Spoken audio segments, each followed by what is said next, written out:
too. It's 42 years ago since I've been hanging out with Mr. Lee.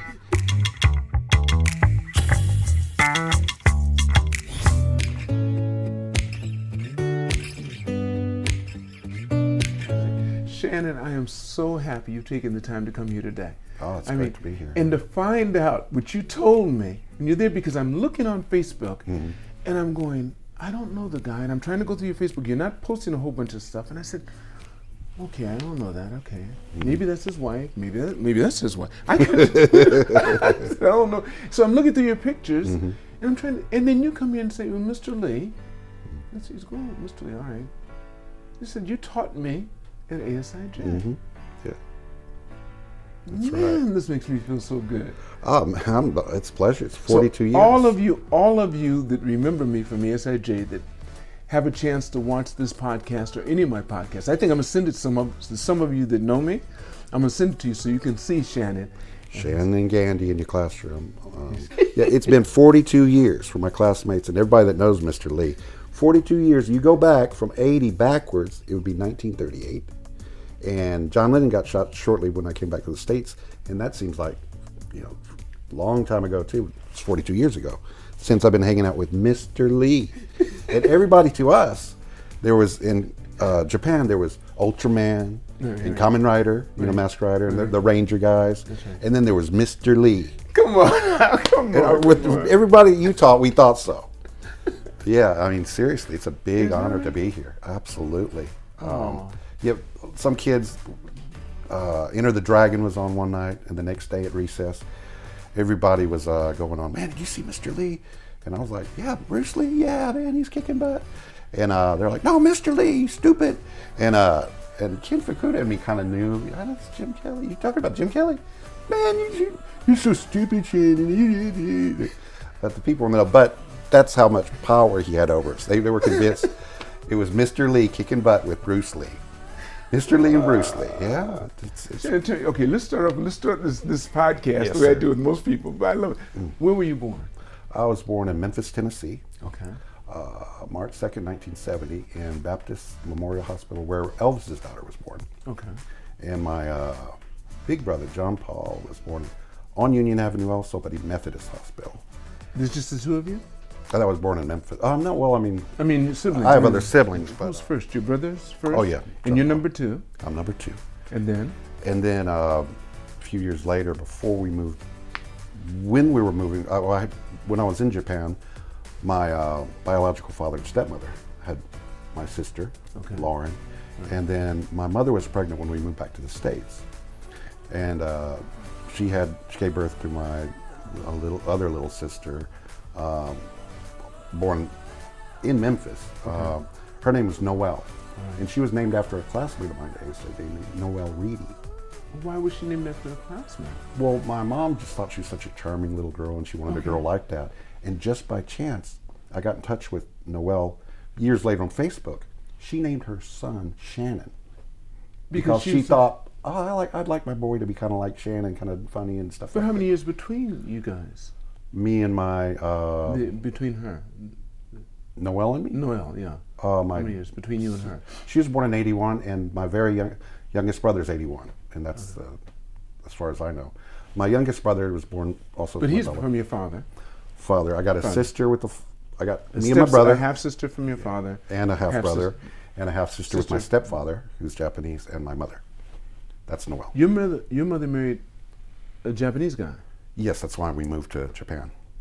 Wait, okay, I'm getting a little It's confused. cool, Okay, it's fine. Let's start. Okay, wait. So you're born in Tennessee. Yes, Memphis. And how long did you stay there? Stayed till 8, but we lived off Union, a 3-story house. Okay. Union is it goes all the way down to Sun Records to the river. It's where all the hospitals are. We lived off Union Square, Overton Square. Sorry, that's where all the clubs were. Okay. So we had a 3-story house.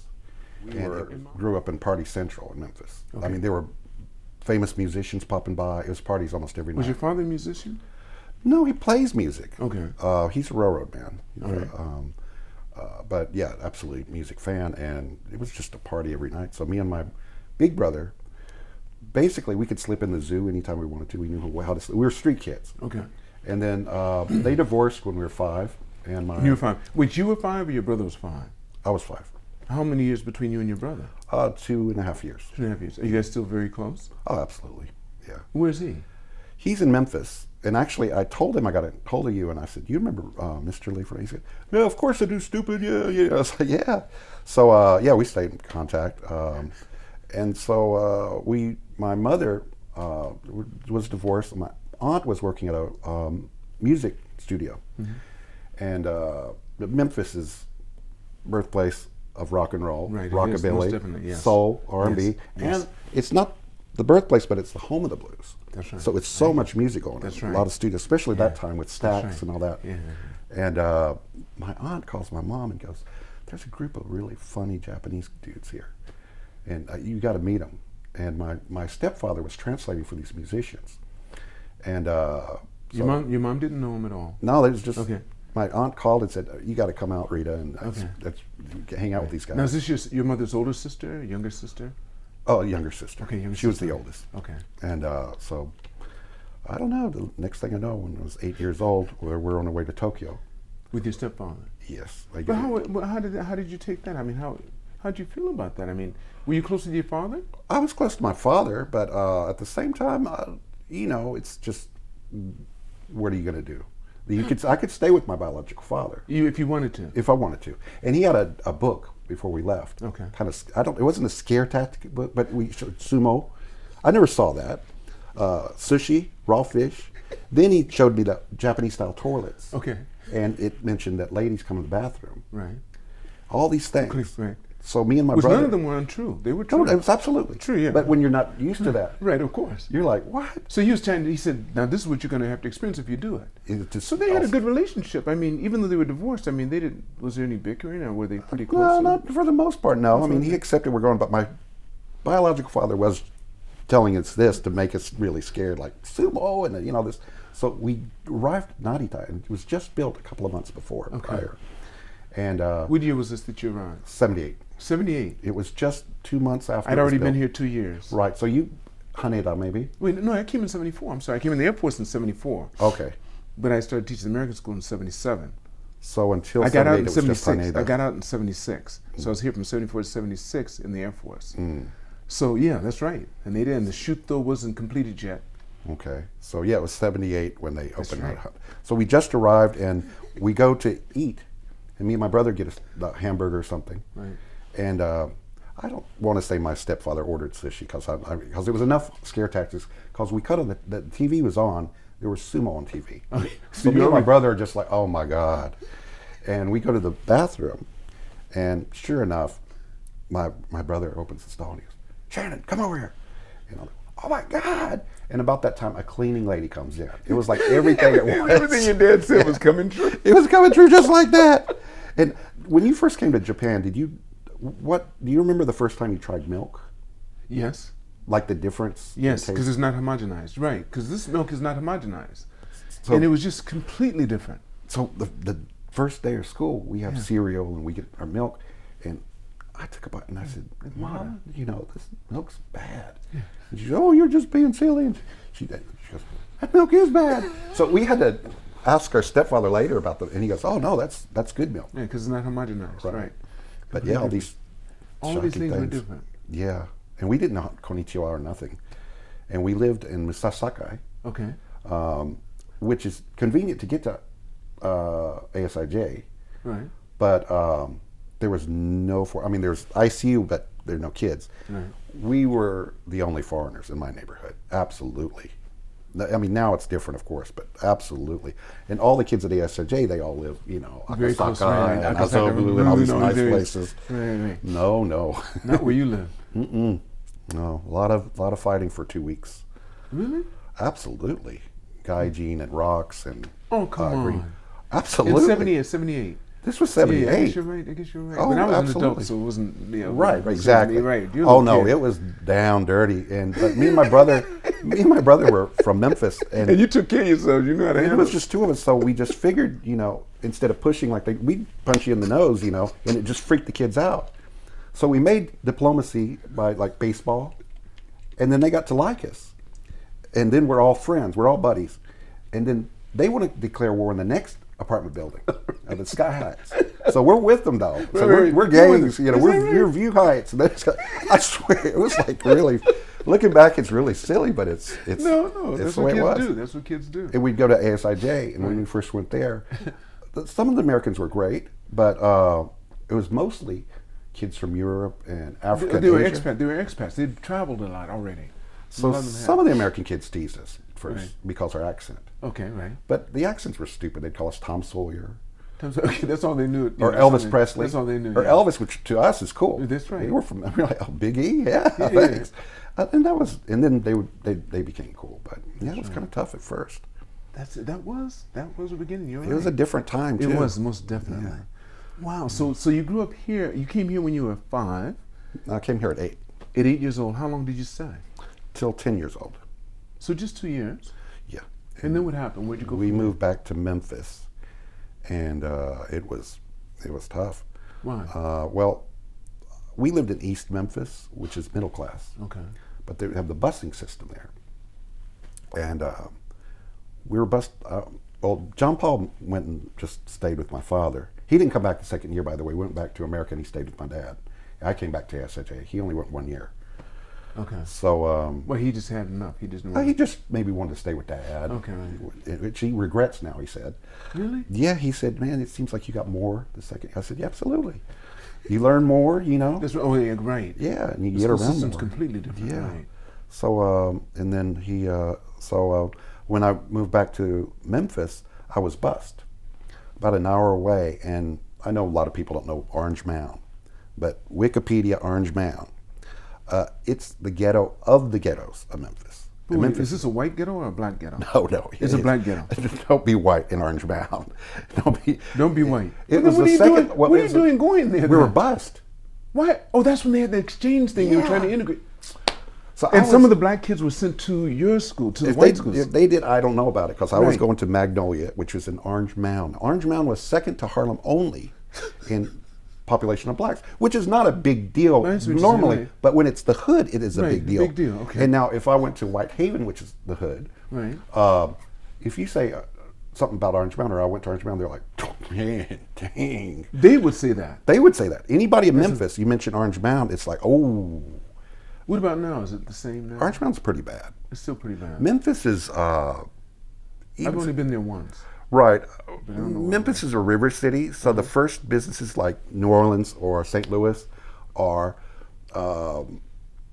bars, gambling, prostitution. Okay. The first businesses. I hear you. But it I don't know if it adds to it, but Memphis can be great, but it's like, I don't know if it's number 1 now, but it's always in the top 3 murder cities.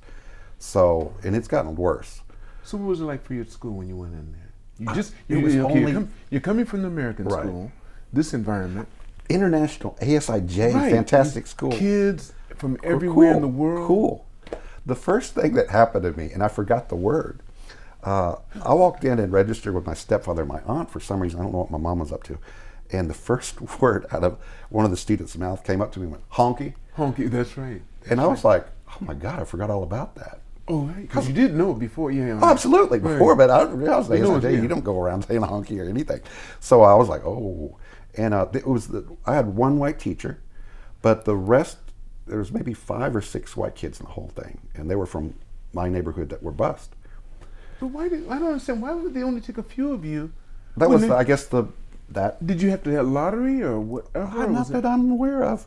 That's Just interesting. that bus would come to my apartment complex and maybe kids across the street, but our complex. And the kids that were the white students were from my apartment building. So I don't know if it's a block or how they choose it, or if it was experimental even. Right. But I'll tell you, even though it seems like it would be, I'd get beat up every day, it really didn't turn out like that. What happened? Well, they try you out.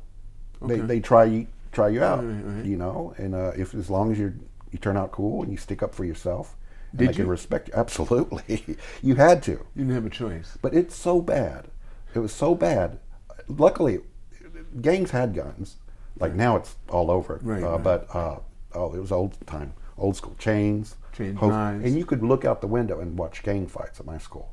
We were at a bus. The bus stopped when there was 2 gangs getting into it, and we couldn't we were at the stoplight, and I saw this guy with a cut-off gardening hoe just go whack. And I just came back from Japan. Right. So it was really traumatic. So how long were you in that environment? I mean, where you had to be bussed? Oh, yeah. Well, let's see. We moved from there to a. It was right outside of Memphis where we moved, and that was kind of polar opposite. It was a polar opposite. All white. No, there were some black students. It was majority white. Yeah, okay. And even though South Haven now is like a huge place and it's totally different, at that time, even rednecks would say, "Oh man, that is redneck," or tornado bait. Okay. Tornado, like living in like trailers and stuff tornado bait. And sure enough, it was tough. And the white kids gave me the hard time because I had a strut. What do you mean a strut? A strut, when I'd strut down. What was that? After going to Magnolia. I had like a pop in my step. And so, oh man, it was pretty bad. And my unfortunately, my stepfather was really harassed. They slashed our tires. We were really unwelcome there. So from him being in Japan, most of his friends are like huge musicians, like a Yellow Magic Orchestra. Right. Yes. He gave Sakamoto his first music job. I mean, big deal. Them coming to our place, Yamashita Tetsuro, all these different musicians. He's like everybody, like celebrities. And when we went back to Memphis, he had to work at Benihana. It just hurt him bad. How long did you stay there in that environment? That redneck town, I went to that school as long as I could, and my stepfather and mother chose to move to Hawaii. After how many years of being there? How old were you when they moved to Hawaii? 12-ish. 12-ish? So you went to school in Hawaii? No, I had the option. And I've been to Hawaii many times because we used to have to stop over, so we'd stay a week, and I loved it. But I didn't get to spend much time with my biological father. So I said, you know what, I'm going to stay with Dad, and I can come over for the holidays. And he has a big farm. So lifestyle completely changed. What about the school district? Much better? It was better. It was in DeSoto County, which has that other school, but it's still, they were not the same. They were farmers, basically. Oh, no. Well, my father's a conductor. No, the students were just whatever jobs or whatever. Right. But it's about 30 minutes outside of Memphis. So, but now it's huge. But at the time, it was about 2,000, 2,500 people. No, it's small town, but where my father lives, he has a huge farm. And so it was a different challenge. And I think you mentioned something about going a new place and finding out, new things.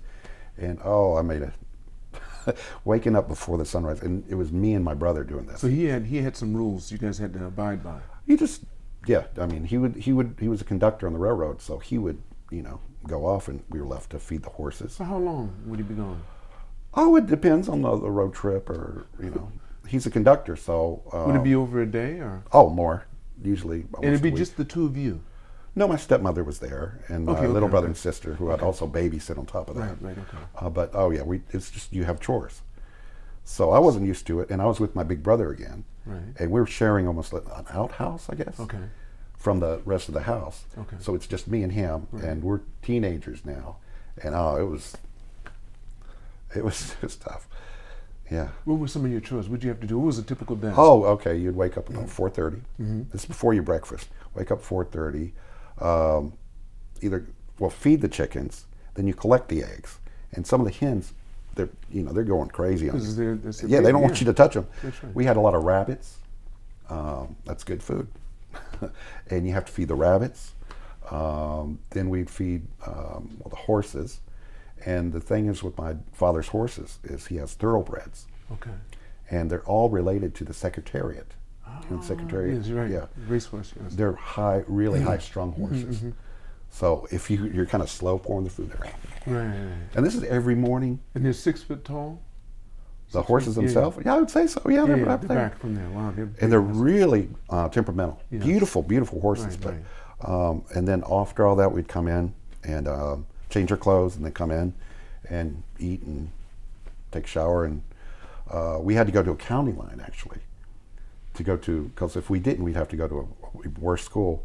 And the bus driver was really cool. She knew my dad, and we'd act like, and we used my uncle's address, and we'd go to that school. That was about 2 years, and we did get to go to Hawaii for vacation, which was like, and I thought, oh, I just. Who was it? Oh, you to see your mother.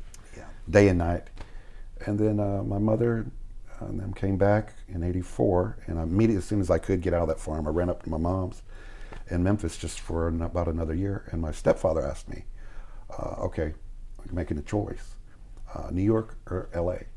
I said, are you joking? This is the '80s. I said, L.A., baby. You know, I mean, I was a Dodger fan before I lived in L.A. So why did you choice? Well, what was the choice on? He could either go to New York or L.A. He go to like L.A. set up job.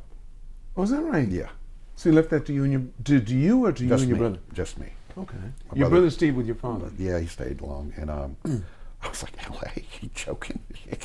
I mean, is that, you know, are you kidding? And yeah, that was a whole different trip. I mean. But you're out of school. Were you out of school by now? No, sir. I was 15. 15, okay. So where'd you go to school in L.A.? I went to Culver City, which is City, West Side. Yes, I'm from Los Angeles. Right. Yeah, okay. I'm aware. I lived where our apartment was Mar Vista. Okay, Mar Vista. Yeah, which is Culver City, Marina Del Rey, Venice, right, and Santa Monica. Which I loved it. It's everything like you dream of these things, and even in school in Memphis, like CT. Okay, everybody's going to be cool, and I went there, and I was like, I'm the coolest guy here. Come on, guys. Every people were looking. I mean, there were some, you know, weird out people, but. I was like, man, I'm not, what? I thought everybody's like dancing and it's all cool. And yeah, it was, but there's cliques, very strong cliques. So you have the cholos, you know, which are Mexican gangsters, and the cholas have eyebrows like that. And you have the hip hop kids, you have the heavy metal kids, you have like the punk kids, you have the new wave kids. And yeah, they were really cliquish.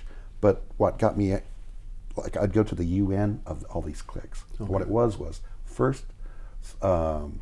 first period was physical education. Everybody was there, yeah. Now, if it's later in the day, I'd be more than happy to join. But it was the first period, and I'd done my hair, and I'm dressed up, and I don't want to be sweaty the rest of the day. So we'd go into the bleachers.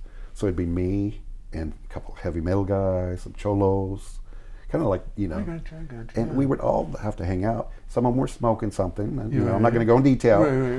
You know, but we got to become friends. So, like, I'd walk around, you know, at lunchtime or whatever, and the cholo's like, hey, Shannon, what's up? And I'm like, hey, what's up, dude? And like his friends are like, man, you know the guy. They're like this. And then same thing with heavy metal guy, like, hey, man, you know, and they're like, dude. Yeah. But it was really cool in that way. Yeah. And you just make your way. You learn how it works, and. But it was, yeah, it was. Did you stay through that school till you graduated? Yes, sir. And then after that, what'd you do? Did you go into college, or you decided to? I didn't right away go to college. Okay. That was later. Wow, that was. I did so many jobs. When I first moved to Memphis when I was 10, 11, during that summer was my first job, and it was with Japanese kids, who were about my age. Doing what? Well, there's Sharp Corporation in East Memphis, and I was going to. My mom put me in an acting class. You know, just, it was fun. And it turned out that one of the heads of that had a summer program for these kids, but a lot of the kids from Sharp were Japanese kids and could not really speak English. And they asked me to help. So you picked up some Japanese anyway? Yeah, I mean, right, of course. And it was also a natural Japanese. It wasn't like, watashi no, you know. It was natural, right. Yeah. So because the Japanese kids, that's how I learned in TV. There was no, Miss Moore and all them were great, but yeah, that's how I learned. But yeah, I let's see. I did a lot of jobs, and I think that I got a lot out of it. One of the real good jobs I had, or great jobs actually, I worked at a music store at Beverly Center, and it was a huge store, and every day, at least 3 or 4 celebrities would come in, because that's where they'd shop for records. That's right. And I did my music because I was making music and working in bands and stuff, and I knew what was cool. What instruments were you playing? Now I play bass and keyboards, and I used to write by keyboards, and I'd have a guitar player and stuff like that. Where did you learn music?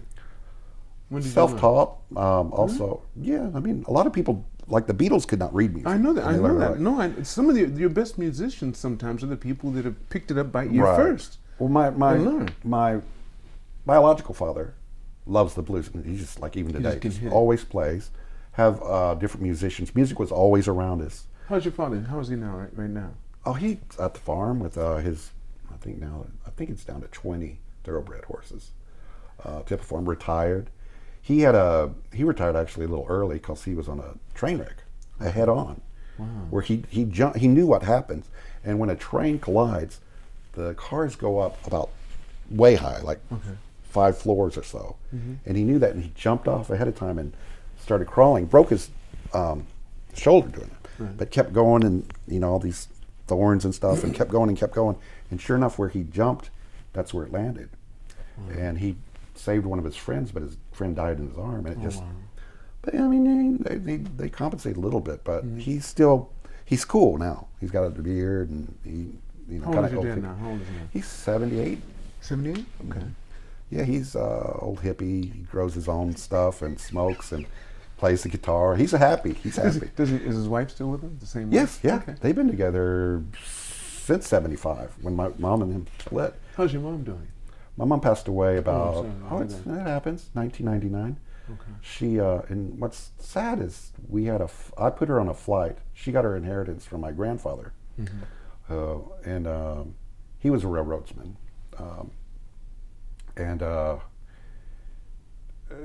She always wanted to, she was a writer, and she always wanted to be a writer in England. Okay. She was an Anglophile, kind of like myself. And she had a little bit of the inheritance. She was blowing it and acting irresponsible and drinking a bit too much. And I called my buddy who had a travel agency, and I said, hey, let's get her, and I bought the ticket. I didn't take it out of her money, getting her to England. And I made all the arrangements, and I called the cab, and I told her to pack her bags. You're going today. And I told the cab driver, don't you stop anywhere. And I got his card and everything. And she turned to me, and she was so angry, but she wasn't in her right mind, and she said, I never want to see your face again. Okay. And that was the last time we actually saw each other. But we made up after that, of course. I mean, she said, I'm so sorry, and she ended up opening a gallery, art So she shop. did go to England. She did go. She met a really nice guy. She got. But what happened to your stepfather? He stayed in L.A. for a while. Were they divorced? They were separated. Okay. With my little sister, and he stayed there for a good amount of time, and he passed away 5 years ago from cancer. So you kept in contact with him as well? Oh, absolutely. We stayed the whole time in contact. We were close. Basically, even my stepmother, I'm very close. She actually knew me before she knew my father, because when we were in Memphis in that house, I would play outside naked, say I'm the wizard and all this stuff, and I had my Doberman with me, and she was really young. She's about 20, just moved to Memphis, and then we go put your clothes on, little boy. How old were you when you were doing this? Around 5. Okay. Yeah, I mean, I was about 9 and 10 years old. 18. 18. But she worried about us because she'd see sometime we were alone, and I would talk to her, and she had comic books and had Kool-Aid, and which nowadays would be weird. Oh, you can't do that. You can't do that. No. But and then one day somebody poisoned our Doberman, and she was with her friend. Our dog was our guard dog, but it was a good dog. I mean, even all these musicians and stuff like that would come by, and we're talking really cool people like Joe Walsh, Albert King. I mean, really amazing people. Yes. And it was a party almost every night. Our dog was basically cool and would look after us. And if we walked around the block or the square, our Doberman was right there. And somebody, I guess, didn't like our dog, and we found it, and I didn't know. I was like, Duchess, wake up. And she happened to be so curious about it, she decided to come over and check out the house. She knew me, and she saw us crying, and she goes, where's your dad? Where's your mom? I said, they're not here. And she goes, do you have any relatives around here? I said, oh, our uncle works there at the candy store. And so she took us over there, and she started, they were alone. And he goes, yeah, I'm close by, so, and she was saying, what kind of parents? And he goes, well, my sister's working right now. And then that time my father walks in the store, and she cursed him out. That's how they met. Yeah, and he laughed at her. But that's how the spark started. Is that right? Yeah, it's weird stuff. Wow, that's interesting. Yeah, but I had the music store. Johnny Depp, who's in big news right now. You know, in the rule when you're in L.A., especially celebrities, you can't. I mean, some people do approach him, but you act But cool. you usually don't. You act act right. just as cool You as act as if this is every day. every day, Right. and that's a lot of them like that. I mean, that's one thing. One of my closest friends' father is Barry Osborne, the movie producer. Wow. Do you know any things he Yes. did? Okay. Yeah. I've been on the set with him. I drank wine with him. His best friend's Coppola. I drank Coppola's wine from his vineyard with him. If I was into acting, that would have been That would have right in there. But yeah, Johnny Depp. It's Christmas, and I had to work in the nerd area, we call it, where it's hardware and stuff like that, or games. He brought these laser discs, and he wanted to talk. He goes, "Hey man, have you ever checked this out?" This is before he was super huge. Just around Edward Scissorhands time. I said, "Night of the Haunted." He goes, "Yeah, Robert Mitchum." He goes, "Oh man, it's creepy, man. It's cool." I said, "I might have seen it a long time ago." We're going through it and talking about it. He talked to me about it about 40 minutes. That's beautiful. But it's everyday things like that. Right. And then I worked at a flower store, was the manager. And upstairs was Robert Redford's manager. So I saw him about 3 times a month. And as old as he is, he would wear blue jeans, a white shirt, Just just glue. And he was super down to earth. After that, I worked at a hotel in Santa Monica. It's the Miramar Sheraton at the time. Howard Hughes and all these cats used to party there. Like, it was old school. It's a historic hotel in Santa Monica. Okay. But there, Pat Morita, he had to stay for, I don't know, I believe he lived in LA, but I guess it was close by. He stayed there about a month or 2. And I don't know, the staff were big on me living in Japan and all these things.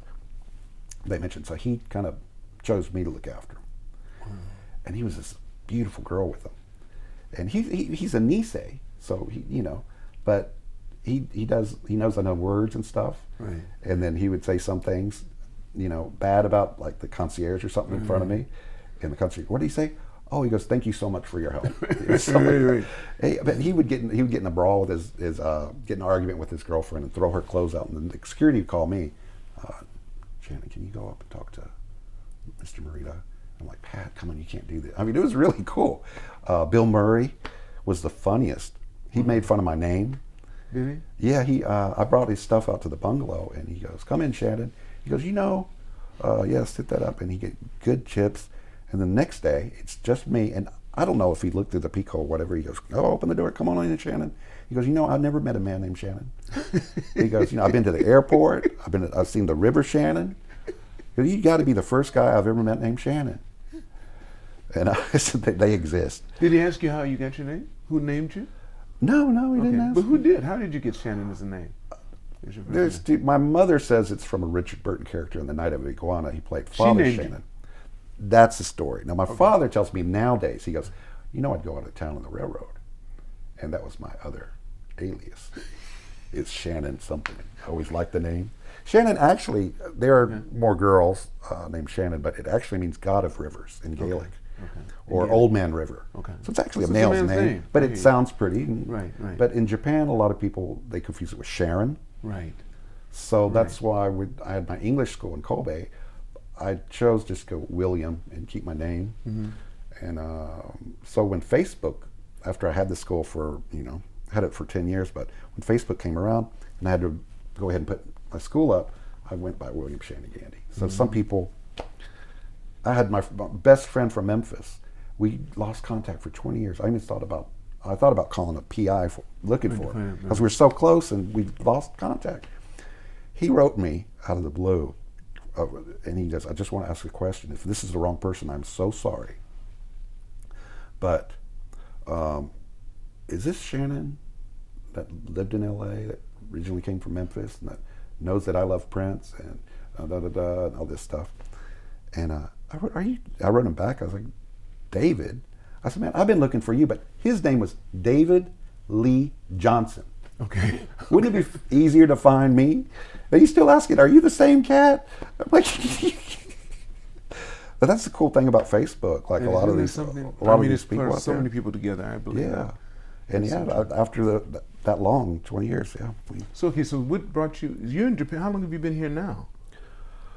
Oh, it's been, you know, in the 90s, I came over. I was working for Astro Music a lot, which is, let me remember his name. Because I know him, but he wasn't immediate with me. Kobayashi Ase. Okay. Kind of big guy. You'd know him if you saw him. He wrote more than 6,000 songs alone. Right. He was the owner of Astro Music. Did you come over here as a songwriter, planning to? No, my Japanese family, I came over to visit when I was 16 for summer vacation. Okay. And actually went over and stayed at the Fukuda's house for a couple of days. Right. And it was just Ken. I think the folks and everybody was gone, so it was just me and Ken. Right. And we're 16. Right. They came to see me when I first moved to LA. Oh, is that I was 15. Okay. And they actually stayed at the hotel where I'd later work at. Wow. Isn't that trippy? Isn't that something? Yeah, I have photos of that. But yeah, so I visited then, and then after that I was 24. Mm-hmm. And that was just a blast. I had a lot of money, so that hotel money was great. I can imagine. Well, the tips and everything. The right? tips, plus you eat You for got to free. keep all tips. Absolutely. Okay. And then the food was great, and that's free, and you get your salary. Right. Right? So it's busy, I would say, very busy day. You're looking at $600, $700. Tips. That's just the tips. That's tips. I wouldn't have to touch my salary. My friends would call me up after work, and we would party, and yeah. So how long did you work there? I worked there about a year. A year. And then you came to Japan? No, well, I mean, during other jobs, I already, since I had some music connections, I would go over, and when I was 24, when I took my friend over to Japan, I met it with some connections, stuff like that, and they worked for Astro Music and introduced me. So they would have a project, and plus the limit of visa, 3 months, and you know, you weren't supposed to work and things. So I was a ghostwriter. So they'd have projects, and I'd come over about 3 months of the year or so. You did that right after you worked in the hotel? So you started shortly doing after. that? Shortly after. Okay. So you started coming in 3-month stints, or would you just 3 months and actually leave for 3 days and come right back? Oh no, career? No, because it was good money involved. I would go back for a couple of months. Okay. And I'd work something, and then come back. That was a trip, and then I moved back permanently. I moved away from Los Angeles permanently, and after my mom died, so it was 2000. Right after 1999, yes. So the spring of 2000. You moved where? To Japan. Okay, your mother had just passed. Yeah, and or something. yes, sir. And I moved back to Japan. Decided, me and my wife, my first wife, divorced, and any children by her? Yes, sir. My oldest child's 29. He's William Britton, and my daughter's 26 now. Maylin. Same wife, same mother. Same mother. Okay. And she's sweet. We stay in contact, right. and they live in LA. Okay. And then I moved to Osaka first, and played around there a little bit, and then came to Tokyo, but actually Odawara, and worked for an English school shortly. Just, you know, you got to pay the bills. And then met a girl in Kobe and moved to Kobe, and I lived in Kobe for 10 years. Very long time. And when I went to Kobe, I bought a school. Okay. And it was from a Canadian guy, and he had about 50 students. And from that, he wouldn't teach children. And this was in Kobe, the area I lived was a bedroom town, so lots of kids. He just said, I don't like kids, you know, and he moved back to Canada, and I said, okay. So I took in college, I took business management. Okay. So I knew how to get things together and get it going. Right.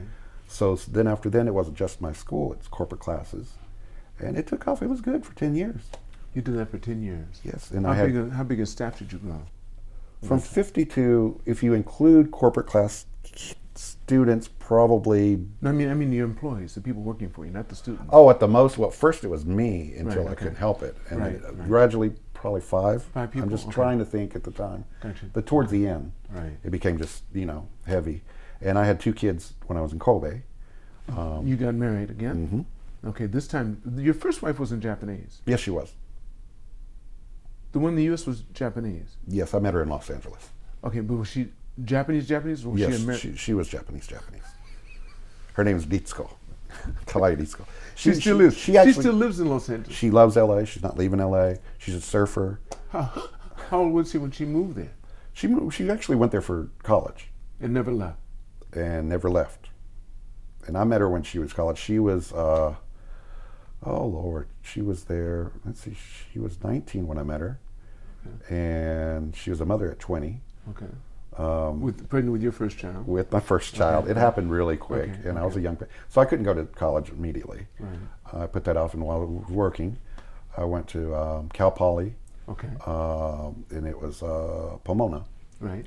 And I was a little bit later 20s, and but in Kobe, I talked to my oldest boy there this morning, actually. How old is he? He's 17, and the youngest one's 15.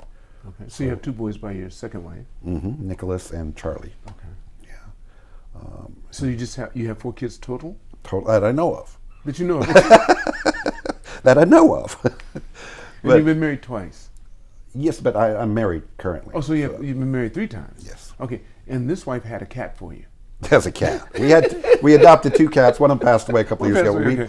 But it is her baby right now. Her baby. I know it is. Her baby. Listen, I know pets in Japan particularly. Yeah. That's a family member. Absolutely. Well, I think anywhere in the world, to be honest. Yeah. Yeah, that's true. People love their animals. Oh yeah, I mean I understand Unconditional love, except for like last night with you. That was no love. No, my cat kept me up. I only got 2 hours sleep. What is it, he or she? It's a he. He wanted you to play with him or something, or what? He's a crazy cat. We adopted 2 cats. Okay. And now, thank God, now it's common in Japan. It used to be just pet stores, I'm glad they're getting into adopting them. And I knew I wanted that cat as soon as we came down the stairs, and he came out to greet us. He's almost like a dog. He'll run to the door when you come. And I played with him. I said, and he's a Japanese bobtail. Okay, yes. And then there's another real cool cat. She was really mellow, and my wife liked her. So she named her Moe, which in Hawaiian means kind of lazy or sleepy. And I watched it. I said, he is Hendrix, because he's kind of mellow, and he likes being loved and stuff. And then he'll just... And he's... Actually, when you put it in human age, he's my age. He's your age now. Like and I can go a little while. I can dance for a little bit, and then I'm tired. He can just keep it up. Keep on going. Oh, he kept me up all night. Oh, in the morning I was so mad at him. I'm glad you made it anyway. Well, I was like, I'm not going to miss out seeing Mr. Lee. No, absolutely not. Thank you. So you came over here. You met your wife. You got married. Mm-hmm. I mean, this is after. Wait. So when you had your school, were you married then? Oh, I got married, and when we bought, me and my second wife agreed what we're going to do. Well, what am I going to do? She's working a company now. Said, I know the English teaching scene and all this, and I said, and it came up. I said, this guy's selling his school. Let's call him right away. And he said, I'm so happy. I mean, I was right on the dot, and it happened to be a few blocks from where her parents live. My wife's parents lived, so they were in our business a little bit. Okay. But yeah, it worked out.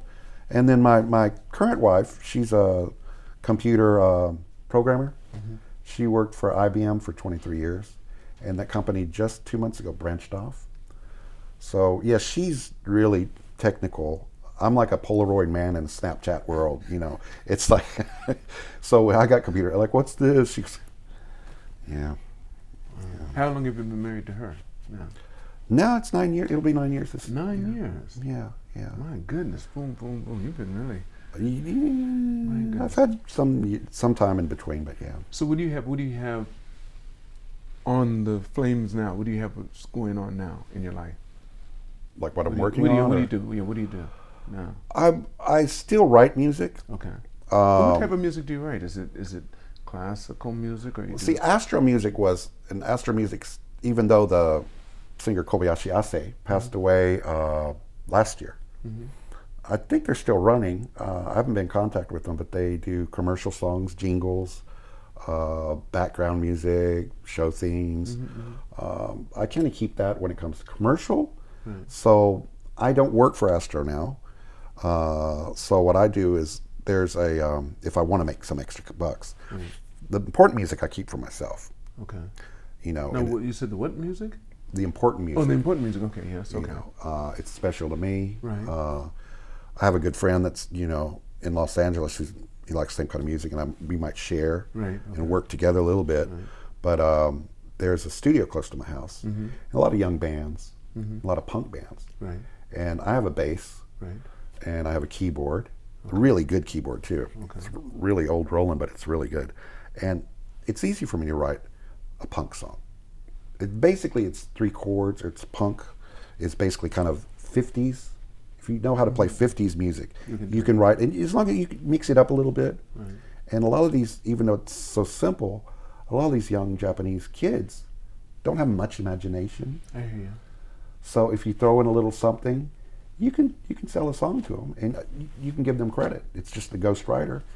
I'll go to the studio and hang out sometime, and some people will talk, and I'll give them a tape, and what do you think? Do you include words to it, or you just, is it? I did with Astro Music, okay. And if they want me to, I'll do that.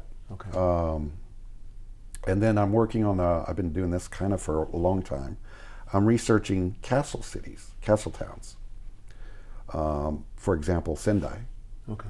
And a long time ago, when I was in my 20s, I thought about going to every castle in Japan. That's been so done. Right. That's been so done, and I more it went by, I got more into the culture of the actual towns. Like some daimyo had very unique personalities, very great taste. Date Masamune in Sendai. There's so many crafts from him alone. He designed the city of Sendai. And the foods, the sweets, the certain colors and styles, the type of dye, the type of different crafts they have in different of these centers that is dyeing a lot of these crafts. I want to either make a documentary, or I could write a book, but a lot more people are more interested in visual. So I'm compiling that. So how long have you been working on that? A few years now. Okay. I mean, I'm trying to get it together. I hear you. Research-wise, I've been doing it for years, because you learn more every day. There's some castle towns that don't have still standing castles, but that culture's still there. Right. And that's what I want to look into. And there's a lot of unique foods and things, but a lot of the crafts are disappearing. And yeah, like Date Masamune sent an envoy all the way to Rome to meet the Pope. I mean, it's some really cool characters. Kanazawa, that's a beautiful town. Maeda had a lot of, they call it the second Kyoto, or a lot of those second Kyotos are around Japan, and still so much culture. Do you plan on being here a lot longer? Or? I don't know where else to go. I plan on staying. If as far as I know. Well, that leads us to my final question. Yes, sir. Would you consider a good life in Japan to be? A good life in Japan?